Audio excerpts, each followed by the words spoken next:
Hi guys, this is मूल सक्सेना और आज की वीडियो में हम देखने वाले हैं रियल टाइम सिस्टम का important topic rate monotonic algorithm. इससे जो है क्वेश्चन कैसे सॉल्व करते हैं। तो हम एक न्यूमेरिकल लेंगे और इसे सॉल्व करेंगे। तो हमारे पास 3 टास्क हैं, T1, T2 और T3। ये T1 है 4,1 और T2 है 5,2 और T3 है 20,5। तो सबसे पहले क्या करेंगे, इसका पीरियोडिक टास्क लिखेंगे। पीरियोडिक टास्क क्या होते हैं? 4 होते हैं। पहला होता है फाई, इसे कहते हैं फेज़। दूसरा होता है पीआई, इसे कहते हैं पीरियड।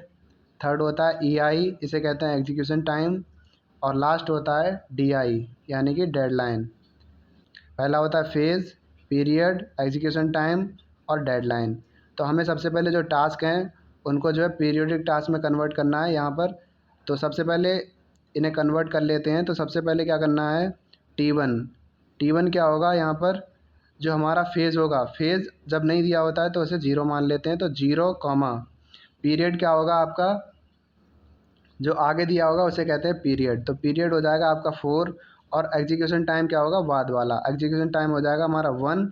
और उसके बाद डेडलाइन क्या हो जाएगा, जब नहीं दिया होता है डेडलाइन तो जो हमारा पीरियड होता है भाई हमारा डेडलाइन बन जाता है। तो ये हो जाएगा 4। ऐसे ही आप दूसरे और तीसरे दोनों टास्क के लिए कर लेंगे। दूसरा टास्क हो जाएगा 0, 5, 2, 5 और T3 हो जाएगा आपका 0, 20, 5, 20। इसके बाद हम निकालते हैं हाइपर पीरियड। हाइपर पीरियड क्या होता है? हाइपर पीरियड जो पीरियड होते हैं उन सब का एलसीएम जो होता है वो होता है हाइपर पीरियड। तो 4, 5 और 20 इनका एलसीएम हो जाएगा 20। तो आपको जो टास्क हैं वो 20 एग्जीक्यूट कराने होंगे। अब हम देखते हैं कौन से टास्क की प्रायोरिटी सबसे ज़्यादा है। तो सबसे पहले हमें देखना है कौन सा पीरियड जो है सबसे कम है। तो टास्क जो 1 है, T1 जो टास्क है उसका पीरियड सबसे कम है, उससे ज़्यादा है T2 का और उसके बाद है T3 का। तो हम सबसे पहले क्या करेंगे, इन्हें लिख लेंगे। T1 का सबसे ज़्यादा है प्रायोरिटी, उसके बाद T2 का और T3 का। ये कैसे देखते हैं, एक बार मैं रिपीट कर देता हूँ। यहाँ पर जो 4 है यानी पीरियड, जिसका पीरियड सबसे कम होगा उसकी जो प्रायोरिटी होगी वो सबसे ज़्यादा होगी। सबसे कम है T1 की, इसके बाद T2 की, इसके बाद T3 की। तो हमारी प्रायोरिटी जो हो जाएंगी, तो जो हमारी प्रायोरिटी हो जाएंगी T1, T2 और T3। तो सबसे ज़्यादा जो प्रायोरिटी हो जाएंगी T1, T2 और T3। तो सबसे ज़्यादा प्रायोरिटी हो जाएगी T1 की, उससे कम हो जाएगी T2 की और T3 की। सबसे ज़्यादा जो प्रायोरिटी हो जाएंगी T1, T2 और T3 की। ठीक है, इसके बाद हम क्या करते हैं, अब जो हमारे टास्क एग्जीक्यूट होने वाले हैं वो कैसे होंगे। जो हमारा हाइपर पीरियड है वो 20 है, यानी कि जो टास्क है हमारे 20 तक जाएंगे। ठीक है, इसके बाद अब हम देखते हैं इसके मल्टीपल। जो पीरियड होता है हमारा उसके हम मल्टीपल देखते हैं, उसमें ही एग्जीक्यूट होगा टास्क।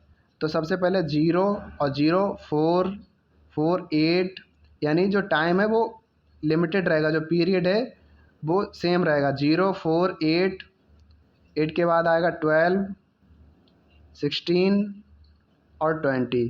जो टास्क है हमारे 20 तक होने वाले हैं, तो हमारा जो पीरियड होगा हम 20 तक तीनों टास्क का लिख लेंगे।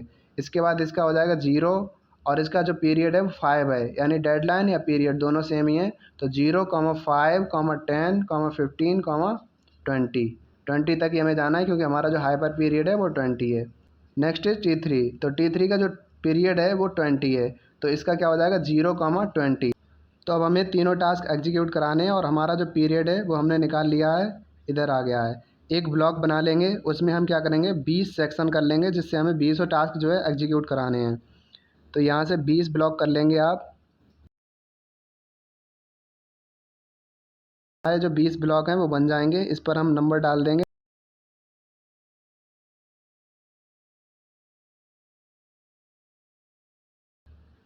इसके बाद अब हमें टास्क को एग्जीक्यूट कराना है। तो हमें सबसे पहले देखना है 0, 0, 0, यानी कि T1, T2 और T3 तीनों टास्क 0 पर एग्जीक्यूट होंगे। लेकिन अब टास्क कैसे एग्जीक्यूट होंगे, प्रायोरिटी के बेस पे। सबसे ज़्यादा जिसकी प्रायोरिटी होगी वो सबसे पहले एग्जीक्यूट होगा। तो सबसे पहले T1 टास्क एग्जीक्यूट होगा और इसका जो एग्जीक्यूशन टाइम है वो 1 है। तो हमारा T1 टास्क यहाँ पर एग्जीक्यूट हो जाएगा 1 टाइम के लिए। इसके बाद हमारा जो है T2 टास्क भी एग्जीक्यूट होना है 0 पर, और इसका जो एग्जीक्यूशन टाइम है वो 2 है। तो यहाँ पर क्या करेंगे T2 और T2, यानी कि 2 टास्क यहाँ पर एग्जीक्यूट हो गया। इसके बाद क्या है, हमें मल्टीपल भी ध्यान रखने हैं यहाँ पर। जो अगला T1 एग्जीक्यूट होगा वो T1, हमें इसके मल्टीपल में याद रखने हैं, क्योंकि यहाँ पर जो अगला टास्क T1 एग्जीक्यूट होगा वो होगा 4 पर। T1 एग्जीक्यूट होगा 4 पर, और इसके बाद हमारा जो टास्क बचा हुआ है T3, वो एग्जीक्यूट होना है हमारा 5, यानी एग्जीक्यूशन टाइम कितना है इसका 5। तो 5 टाइम्स एग्जीक्यूट होना है, लेकिन हमारे पास जो पीरियड बचा है यहाँ पर 1 बचा है, तो हम क्या करेंगे, खाली 1 एग्जीक्यूट करा देंगे और यहाँ पर जो आपका 4 बच जाएगा। 4 अभी तक एग्जीक्यूशन होने के लिए बचा है, और इसका हमें टाइम देखना है, क्योंकि 4 आ गया है तो 4 पे हमारा T1 टास्क एग्जीक्यूट होगा, और इसका जो एग्जीक्यूशन टाइम कितना है 1, तो T1 एग्जीक्यूट हो जाएगा। इसके बाद हमें देखना है मल्टीपल अगला, तो जो 5 है ये T2 एग्जीक्यूट हो जाएगा 5 पर, लेकिन इसका जो एग्जीक्यूशन टाइम है वो 2 है, तो 2 टाइम्स ये एग्जीक्यूट हो जाएगा T2 और T2। अब हम कहाँ आ गए 7 पे, और 7 के बाद अब हमारे पास अगला टास्क जो T1 है वो एग्जीक्यूट होगा 8 पर।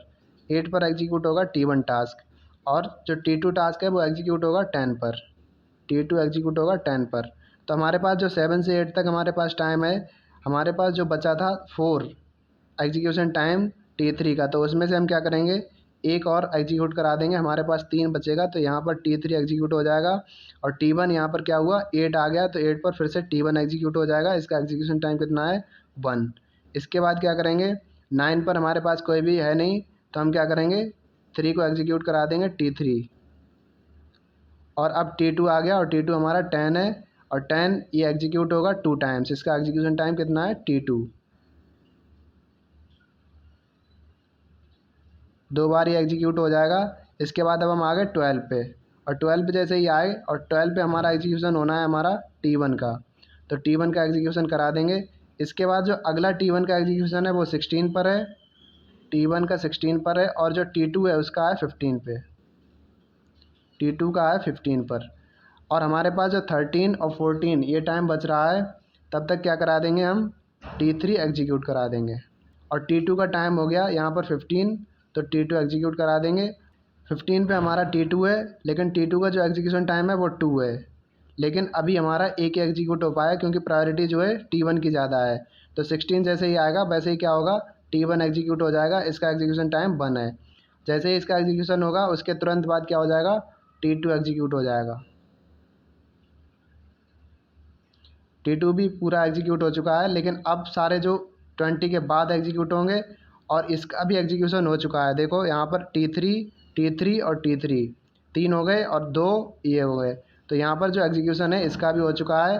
तो यहाँ पर 18 से 19 में कोई भी एग्जीक्यूट नहीं होगा, और 19 से 20 में भी कोई एग्जीक्यूट नहीं होगा। तो ये सारा एग्जीक्यूशन आपके समझ में आ गया होगा। सबसे पहले क्या करना है, प्रायोरिटी आपको सेट करना है। यहाँ पर सारे जो एग्जीक्यूशन टाइम है वो आपको सेट करने हैं, और यहाँ पर मल्टीपल देखने हैं। आपको ये वीडियो कैसी लगी हमें कमेंट में बताना ना भूलें।